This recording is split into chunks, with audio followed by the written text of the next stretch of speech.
एक बार की बात है।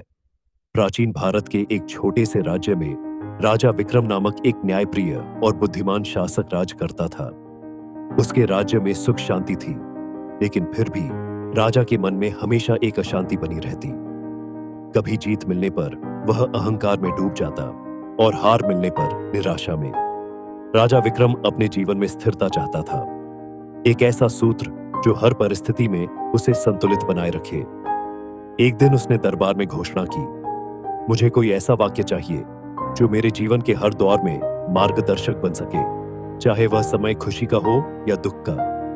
खोज की शुरुआत राजा ने अपने मंत्रियों को आदेश दिया कि वे ज्ञानियों, साधुओं और बुद्धिजीवियों से मिलकर उस वाक्य को ढूंढें। महीनों तक खोज चलती रही, लेकिन कोई भी वाक्य राजा के मन को संतुष्टि नहीं दे सका। तभी एक दिन एक साधु दरबार में आया। वह शांत था, उसकी आंखों में गहराई थी और चाल में एक विशेष स्थिरता। राजा ने उससे वही प्रश्न दोहराया। साधु मुस्कुराया और कहा, राजन, जो उत्तर आप खोज रहे हैं वह बुद्ध के शब्दों में छुपा है, ये भी बीत जाएगा। राजा ने वाक्य को सुना, पर उसे समझ नहीं आया कि यह इतना महत्वपूर्ण कैसे हो सकता है। समय का चक्र राजा ने उस वाक्य को अपने अंगूठी पर खुदवाया, ये भी बीत जाएगा।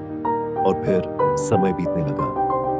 कुछ महीनों बाद एक महान युद्ध हुआ। राजा ने शौर्य दिखाया और अपने दुश्मनों को हरा दिया। जीत के बाद पूरे महल में उत्सव मनाया गया।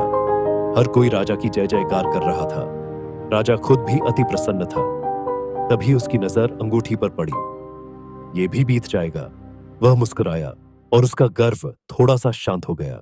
उसे पहली बार इस वाक्य की गहराई का अनुभव हुआ। कुछ सालों बाद एक भयंकर सूखा पड़ा। लोग भूखे मरने लगे, फसलें तबाह हो गईं और राज्य में हाहाकार मच गया। राजा खुद को असहाय महसूस करने लगा, लेकिन तभी उसने फिर वही वाक्य पढ़ा, ये भी बीत जाएगा। और इस बार वह निराशा से बाहर आने लगा। उसमें फिर से कुछ करने की ऊर्जा जागी। आत्मबोध समय बीतता रहा। राजा वृद्ध हुआ। अब वह सिंहासन अपने पुत्र को सौंपने का विचार करने लगा। एक शाम सूर्यास्त के समय वह महल की छत पर बैठा था, शांत और अकेला। जीवन की सारी घटनाएं उसकी आंखों के सामने चलने लगी। युद्ध, प्रेम, धोखा, जीत, पराजय, हर्ष, विषाद। वह फिर से अपनी अंगूठी को देखता है, ये भी बीत जाएगा। और अब वह जान चुका था, इस वाक्य में ही जीवन का सार है। हर भाव, हर अवस्था, हर स्थिति अस्थायी है। जो बदल रहा है वह टिक नहीं सकता, और जो टिकता है वह न बदलता है। उपसंहार उस दिन राजा ने अपने पुत्र को राजपाट सौंप दिया और खुद जंगल की ओर चल पड़ा, एक साधक की तरह। लोग आज भी कहते हैं कि राजा विक्रम न कोई सन्यासी था, न कोई तपस्वी, और जिसने ये भी बीत जाएगा को समझ लिया, वह सच में जीवन को जान गया। सीख, खुशी में घमंड मत करो, क्योंकि वो भी बीत जाएगी। दुख में हार मत मानो, क्योंकि वो भी बीत जाएगा। जीवन का असली सुख संतुलन में है, और संतुलन आता है समर्पण से, समझ से और समय की प्रकृति को स्वीकार करने से।